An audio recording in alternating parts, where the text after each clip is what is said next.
সবাইকে জয় যিশু। আমাদের মহান প্রেমময় পিতা প্রভু যীশু খ্রিস্টের নামে আমি আজকে সবাইকে স্বাগত জানাই।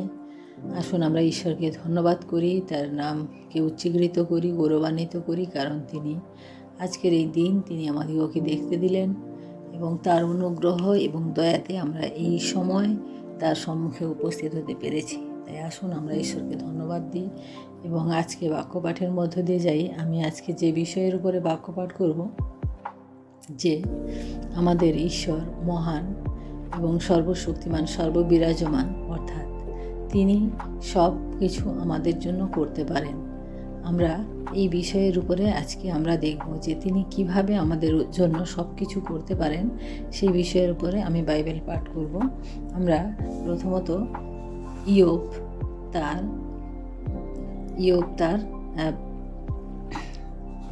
42 অধ্যায় আমি 2 পদ আমি পাঠ করি।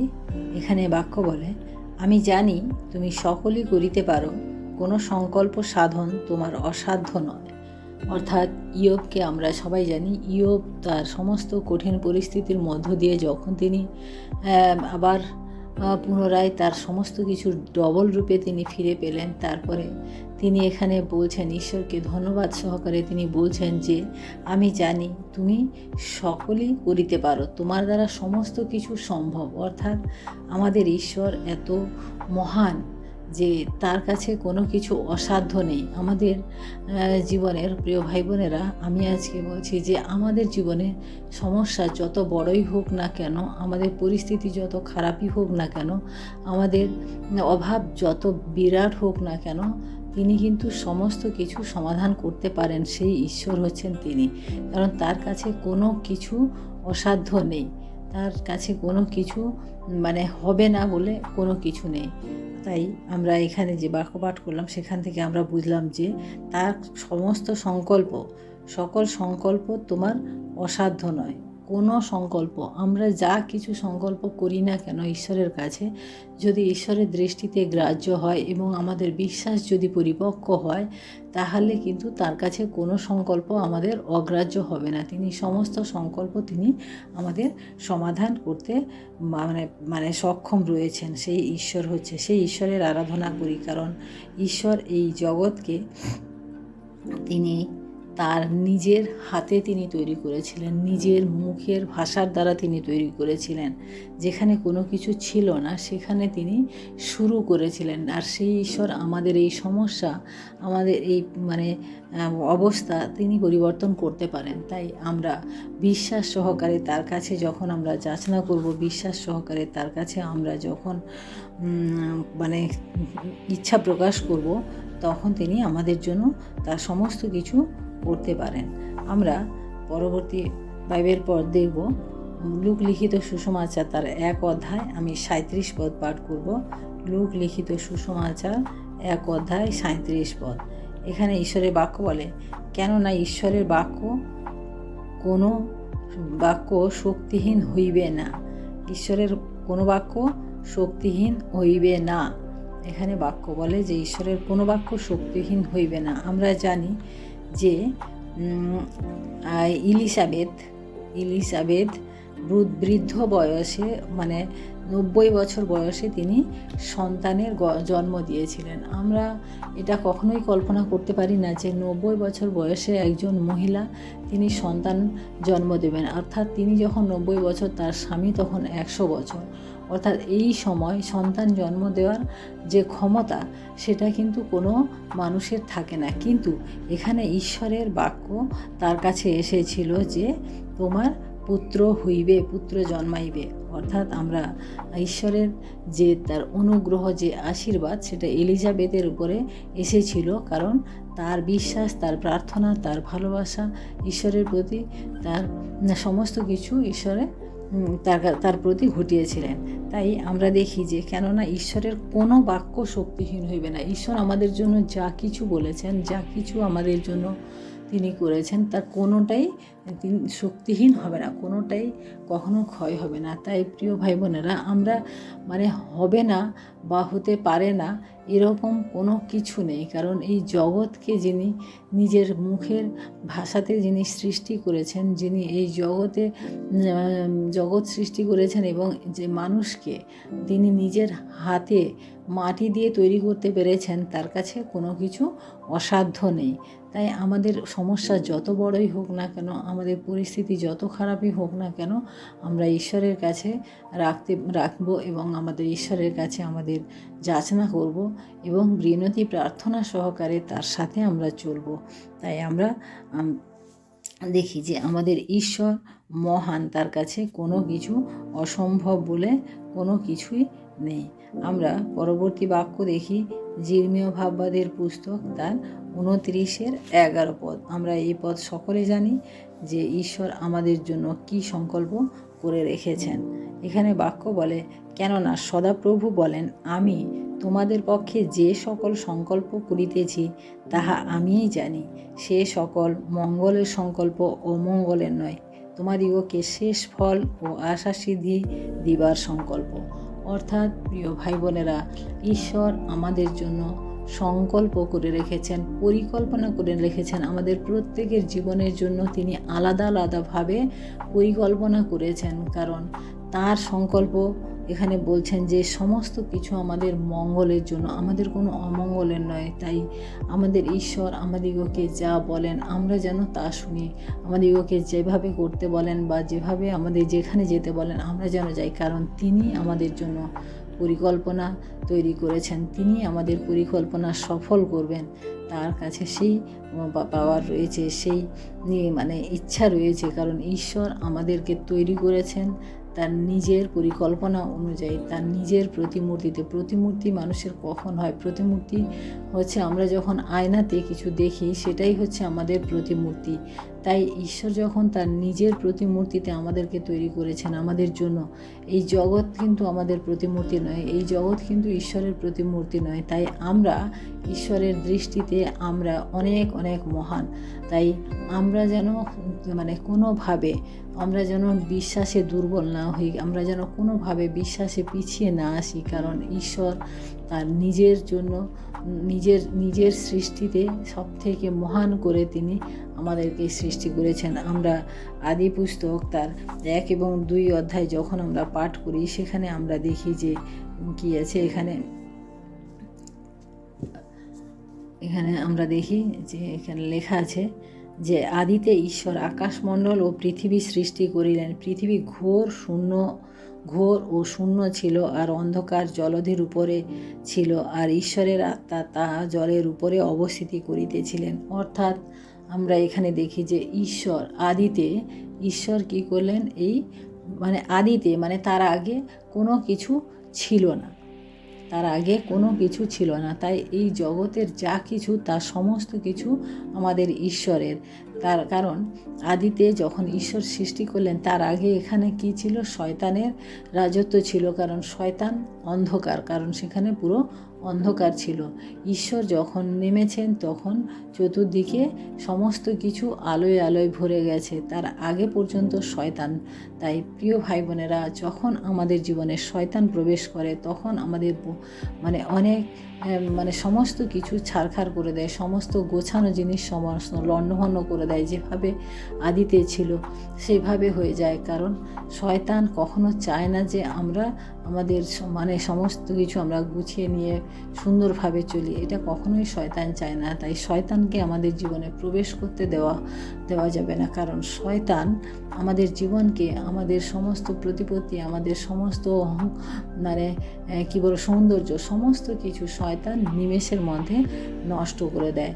তাই প্রিয় ভাই বোনেরা, আমাদের শয়তান থেকে দূরে থাকতে হবে। আর শয়তান থেকে যখন আমরা দূরে থাকবো, তখন আমাদের ঈশ্বরের সাথে আমাদেরকে থাকতে হবে।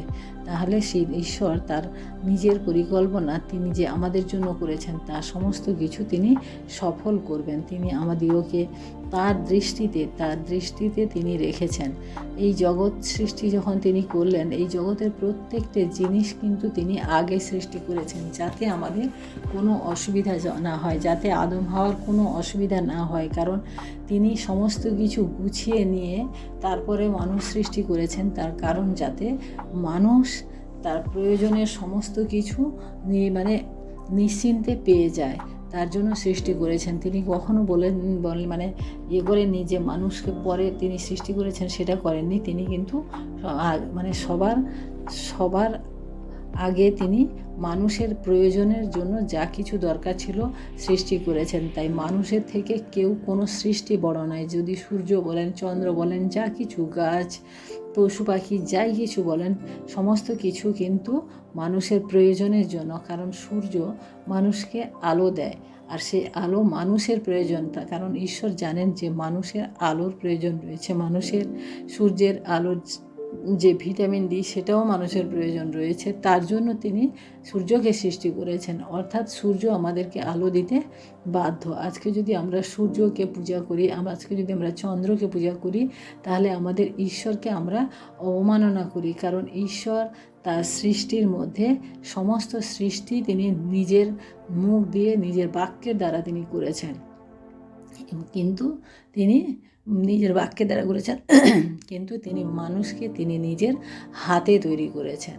আমরা হাতে কোন জিনিসকে নিই? যে জিনিসটা আমাদের পছন্দের, যে জিনিসটা আমাদের প্রিয়, সেই জিনিসকে আমরা হাতে নিই। আমরা কোনো খারাপ জিনিস, আমরা কোনো অপ্রয়োজনীয় জিনিস কিন্তু আমরা হাতে তুলি না। তাই ঈশ্বর আমাদেরকে হাতে তৈরি করেছেন, তার নিজের হাতে তৈরি করেছেন। তাই তিনি আমাদের প্রত্যেকের সমস্ত প্রয়োজন জানেন এবং তিনি সমস্ত কিছু তিনি পূরণ করতে তিনি সক্ষম। তার কাছে সমস্ত কিছু সম্ভব রয়েছে। আমি আরেকটি বাইবেল পদ পড়ি, যে আদি পুস্তক তার এক অধ্যায় আমি 26 পদ পাঠ করি। এখানে আমরা ঈশ্বরকে সৃষ্টি। পরে ঈশ্বর কহিলেন, আমরা আমাদের প্রতিমূর্তিতে আমাদের সাদৃশ্যে মনুষ্য নির্মাণ করি, আর তাহারা সমুদ্রের মৎস্যদের উপরে, আকাশের পক্ষীদের উপরে, পশুগণের উপরে, সমস্ত পৃথিবীর উপরে, ভূমিতে গমনশীল যাবতীয় সরীসৃপের উপরে কর্তৃত্ব করুন।